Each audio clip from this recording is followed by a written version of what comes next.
de pouvoir opérer les transformations dans la ville que nous avons fait valider par le peuple. Par conséquent, nous vous présentons cette délibération qui est une délibération de lancement. Vous avez lu les documents, je pense. Y a-t-il des questions ou des remarques?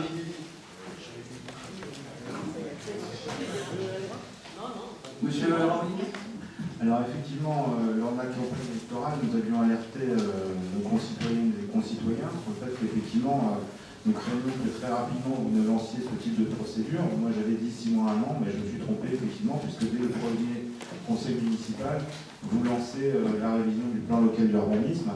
Et c'est sûr qu'en ce qui concerne l'ensemble du groupe Ensemble pour Clamart, nous serons particulièrement vigilants parce que comme souvent vous nous l'avez montré dans le passé, vous annoncez quelque chose et vous faites le contraire. Donc sous prétexte effectivement de préserver les zones pavillonnaires, nous, et si on compare à ce qui s'est passé dans les villes voisines que l'UMP dirige, ce n'est pas vraiment disons, c'est bien plutôt un urbanisme subi, pour reprendre le code formule, qu'un urbanisme choisi, si on entend effectivement des espaces complètement saturés par le béton, où il n'y a pratiquement plus d'espace vert, c'est ce que moi j'appelle effectivement un urbanisme subi. Donc effectivement, avec l'ensemble des élus du groupe Ensemble pour Clamart, et j'espère que les élus de l'opposition, nous serons particulièrement vigilants et nous ferons en sorte que nos concitoyennes et concitoyens soient tenus scrupuleusement au courant de cette procédure et puissent faire valoir tous leurs droits pour que Clamart reste Clamart et que son cadre de vie soit préservé. Monsieur Castelda.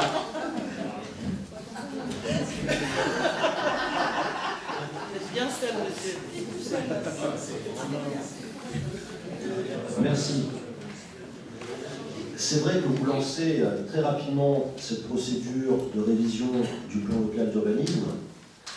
Et j'ai envie de dire qu'il ne faut pas confondre vitesse et précipitation.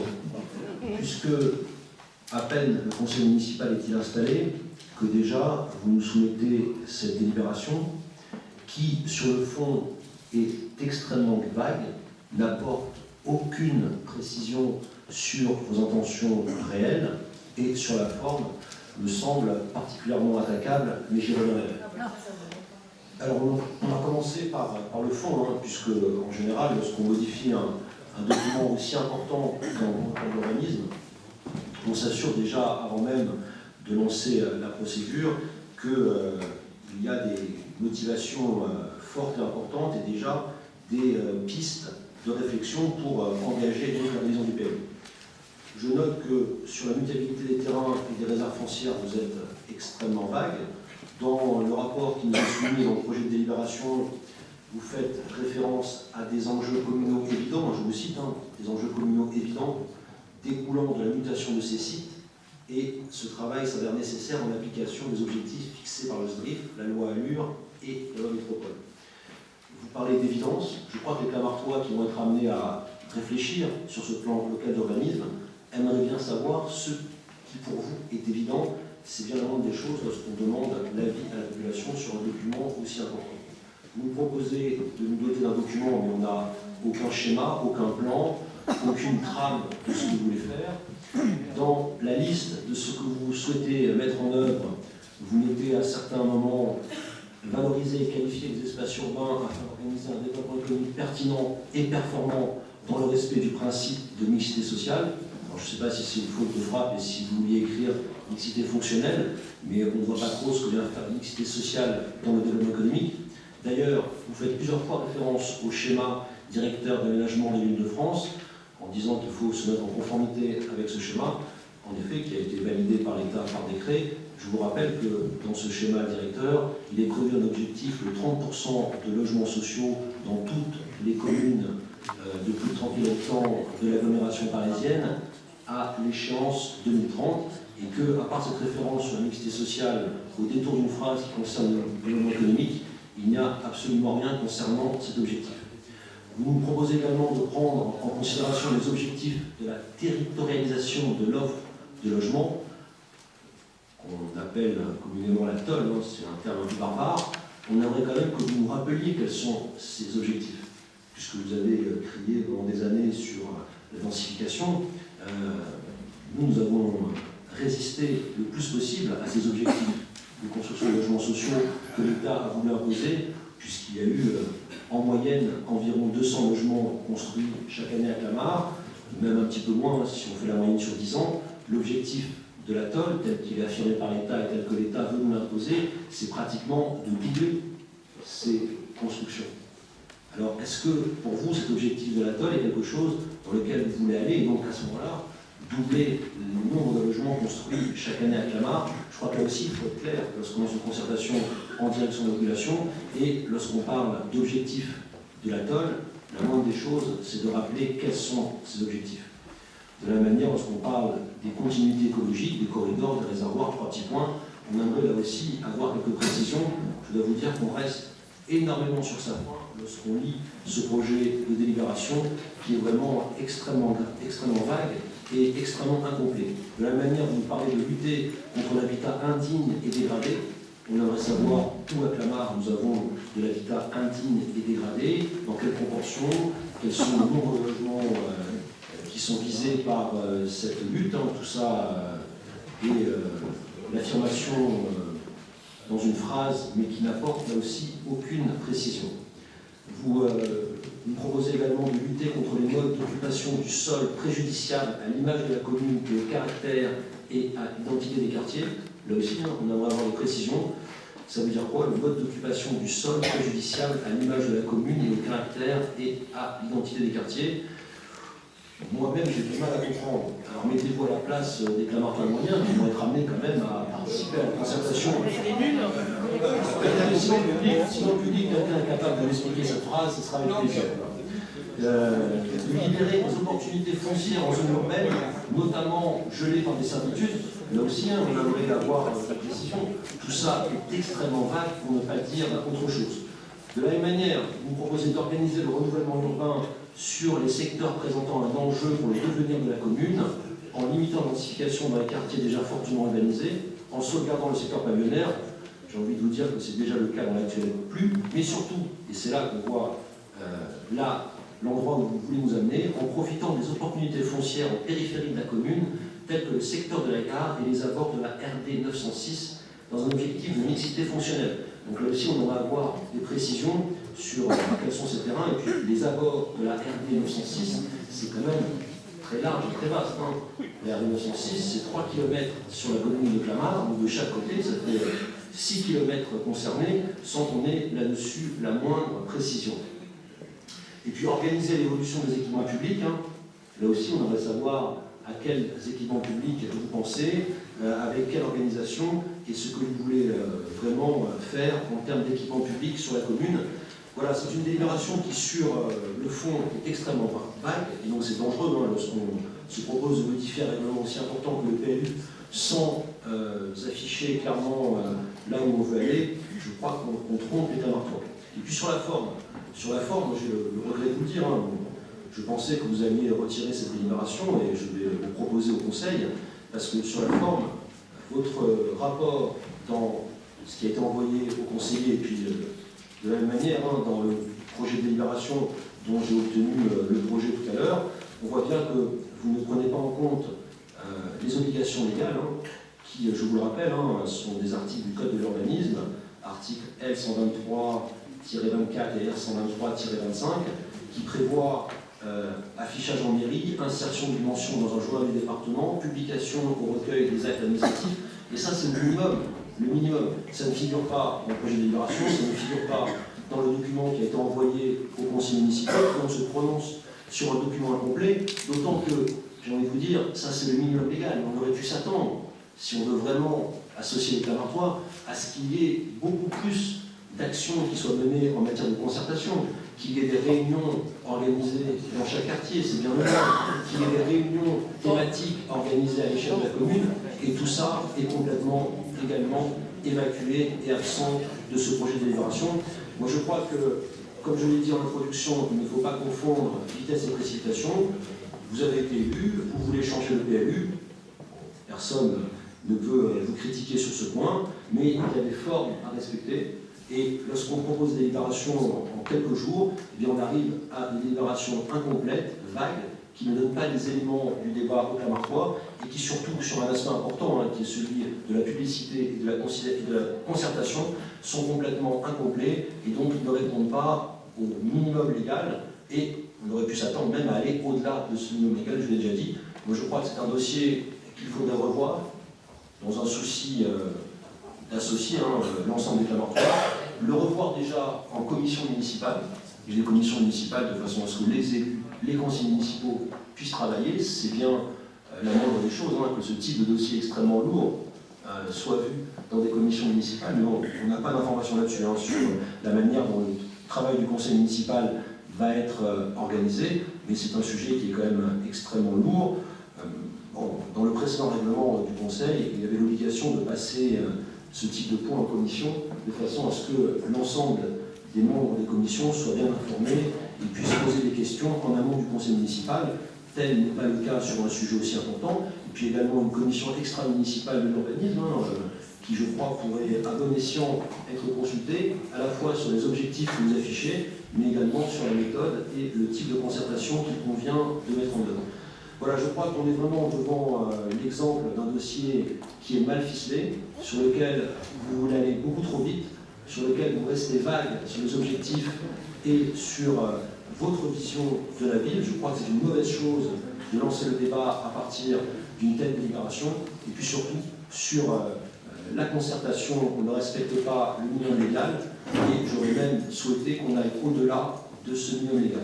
Donc je propose au conseil municipal de voter, s'il le souhaite, un report de cette délibération, de façon à vous laisser le temps de mener un travail en commission municipale de l'environnement, le temps de réunir la commission extra-municipale de l'urbanisme pour écouter les associations et tous ceux qui travaillent sur ces sujets depuis très longtemps. Je suis sûr qu'ils ont des choses importantes à nous apporter sur ces sujets. Et puis comme ça, dans le prochain conseil municipal, on pourrait peut-être avoir une délibération qui soit plus précise dans ses objectifs, et puis surtout qui prévoit une concertation avec les Clermartois qui soit vraiment à la hauteur de l'enjeu. Donc c'est pourquoi je vous demande de soumettre au vote le report de cette délibération au prochain conseil municipal. Madame Jérôme.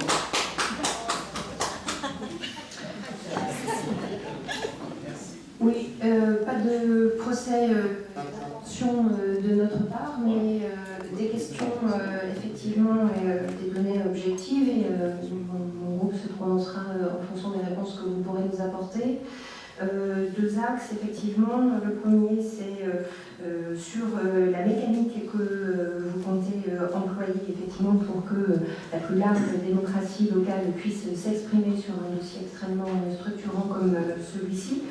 Donc la phrase qui est dédiée à ce point-là dans la délibération, effectivement, est courte, mais comme elles le sont bien souvent. Donc vous avez sûrement des éléments complémentaires à nous donner.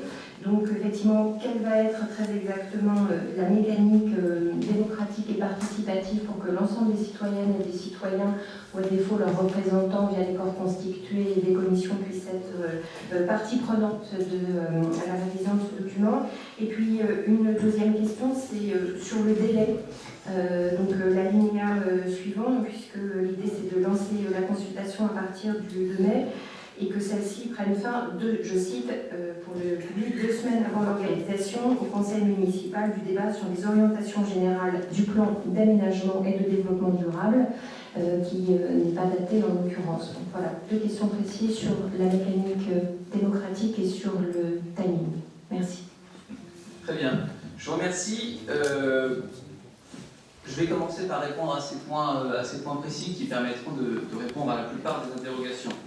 D'abord, effectivement, vous avez raison de souligner que nous prévoyons de faire démarrer la concertation officielle à partir du 2 mai, ce qui va nous permettre de voter une délibération exhaustive sur l'ensemble des modalités de la concertation, parce que nous considérons qu'il est effectivement utile de pouvoir faire la plus vaste concertation possible et de prévoir des modalités particulières de cette concertation. C'est la raison pour laquelle nous avons souhaité prendre le temps de mettre au point une concertation avec le service de l'urbanisme qui a beaucoup travaillé déjà sur cette délibération, et pour faire en sorte que toutes les garanties démocratiques soient accordées sur ce dossier très important, Et ça n'était pas toujours le cas auparavant. Parce qu'il faut quand même aussi là rafraîchir la mémoire de certains. Si vous avez été battu, c'est parce que les gens ont considéré que vous n'étiez pas à l'écoute, parce que vous ne réalisiez pas l'urbanisme qu'ils souhaitaient, et parce que vous étiez incapable de tenir compte de leur avis.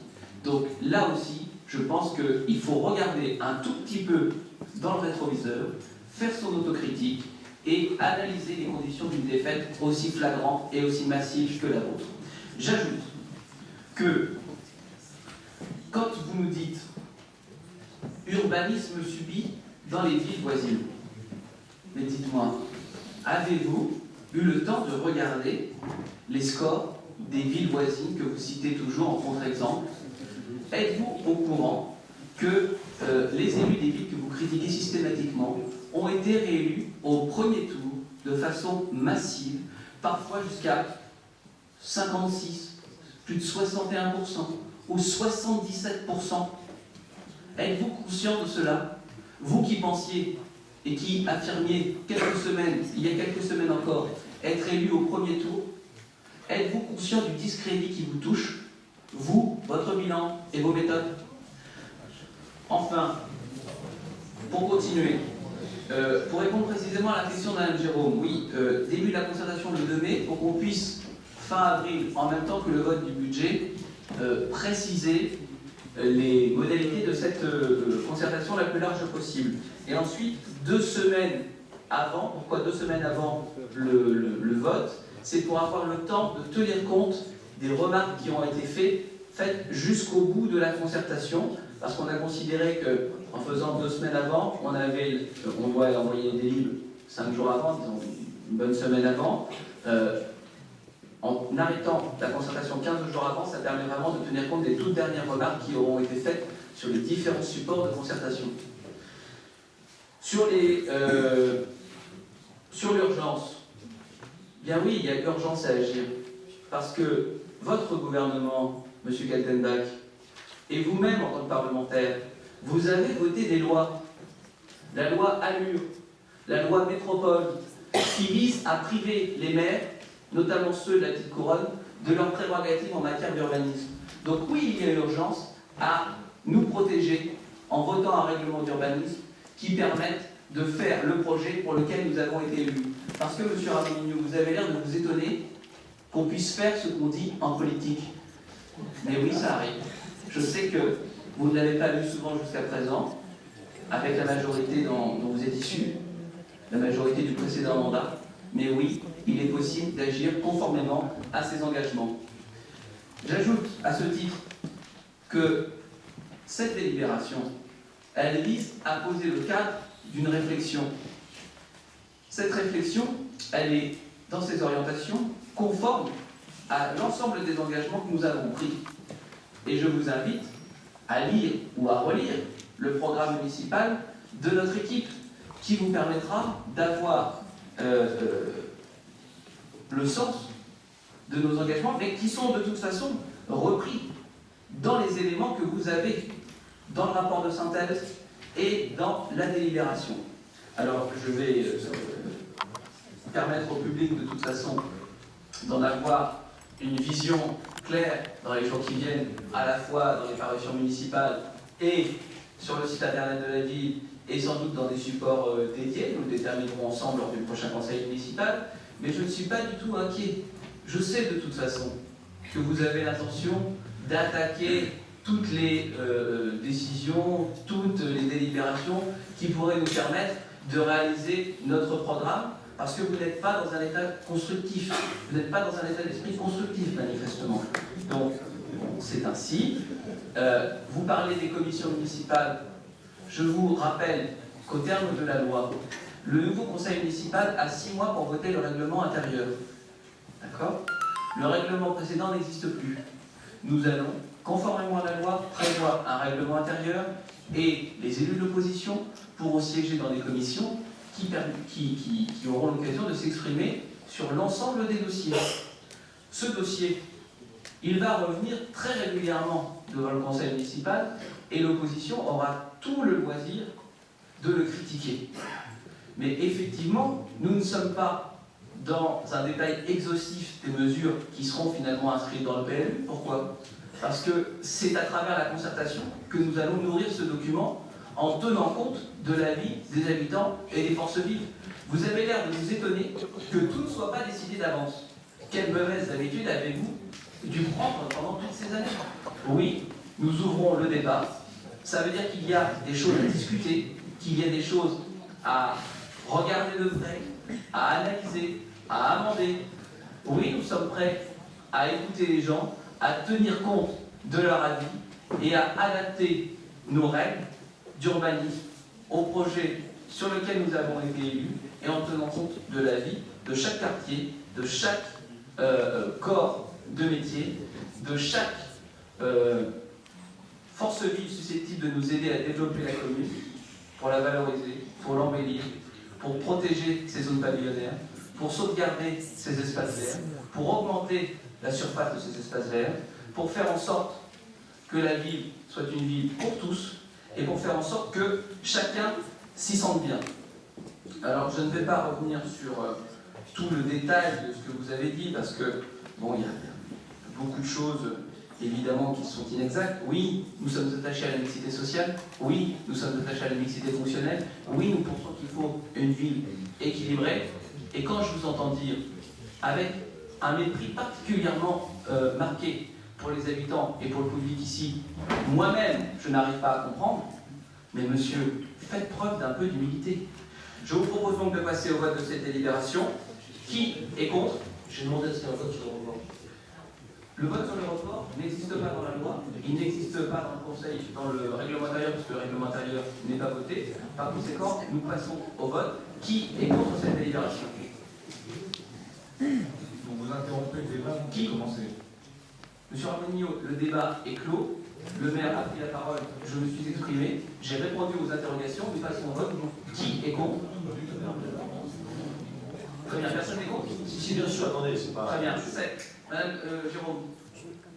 Non, juste un mot sur l'explication de vote, mais je vais peut-être les dire, parce que vous avez déjà donné votre vote, monsieur Falcani. Oui, moi c'est une explication de vote, pour que les choses soient claires, on n'est pas dans une opposition qui n'est pas constructive, hein, mais pour le bien de Clamart, tout ce qui ira dans le sens du bien de Clamart, nous le soutiendrons. Voilà, on n'est pas une opposition qui n'est pas constructive, bien au contraire. Et justement, parce que nous sommes constructifs, nous voulons que ces projets de délibération soient élaborés en étant à l'écoute des forces vives et donc de la commission extra-municipale de l'urbanisme. Vous n'avez pas répondu à ma question sur la commission extra-municipale de l'urbanisme et que écouter les Clamartois, bien évidemment, c'est indispensable. Moi, j'ai surtout compris que la direction municipale, que c'était une vague bleue nationale, mais vous avez sûrement une analyse qui est différente de celle de tous les commentateurs. Dans tous les cas, nous voulons être à l'écoute des Clamartois, et pour être à l'écoute des Clamartois, pour les faire réagir sur nos propositions, il faut un minimum de précision dans ce moment. C'est pourquoi je vous demande les objectifs de la TOL, et vous ne les donnez pas, que je vous demande où vous comptez densifier aux abords de la 906, que tout ça ne figure pas, et que si on veut faire réagir les Clamartois, il faut quand même un minimum de précision, sans bien sûr rentrer un Très bien, vous avez déjà tenu ces propos, je vous remercie de donner votre position de vote, vous l'avez bien expliqué. On a compris Je termine mon explication de vote. Terminé. Je vous remercie, je n'ai jamais interrompu un orateur en 13 ans.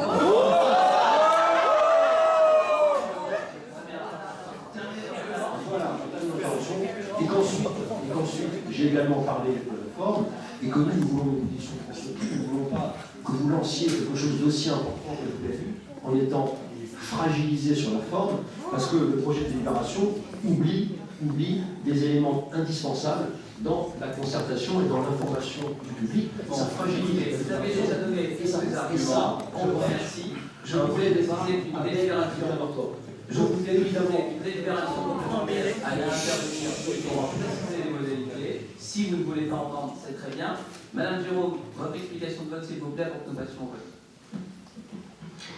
Oui, rapidement pour l'instant, puisque notre délibération est censée préciser les termes des questions que nous posions, nous nous abstiendrons ce soir et puis nous jugerons non pas sur des procès d'intention, mais sur des actes et nous réservons bien sûr le droit de voter ensuite sur le fond de ce dossier. Bien évidemment.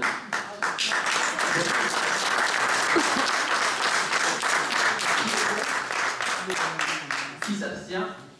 Qui est pour? adopté. Je vous remercie.